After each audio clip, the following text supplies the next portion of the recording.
पहले मेरा बात सुनना तू। वीडियो है हमारा मेरा बात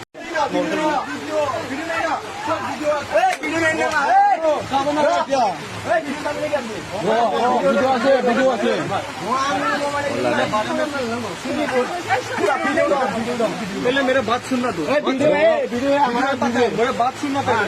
मेरा बात सुनना। वीडियो बात सुनना। हाँ बात सुन पहले। ये मेरा दोस्त है, इन लोगों ने बुलाया मुझे और कुछ नहीं पता। ये मेरा कुछ नहीं लगता, ये बुलाया मेरा फ्रेंड है। वीडियो देखा ना इसको।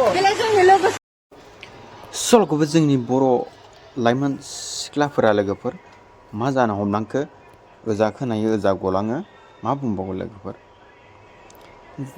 मस्ट बिबो मा गुबुन हारिनि सेंग्रासो बिबो हिन्दी रायलायनाय बर' नङाबासिनो गुबुन हारिनि सेंग्रा बेसे गोमोथावना घटना जोंनि बर' सिख्लाफोरा बर' सेंग्रा मोजां मोनाबासिनो गुबुनसो माबा बांगाल बुंगाल गुबुन हारिनि सेंग्राफोरखौसो मोजां मोनो लोगोफोर नोंथांमोना बे भिडिअखौ नायनानै मा बुंनो लुगैयो गोसोआव मा बेरखांदों नोंथांमोना कमेन्टआव खोन्थाहर आरो नोंथांमोना आंनि चेनेल गोदानबाथाय आंनि चेनेलखौ साबस्क्राइब खालामनो हा लोगोफोर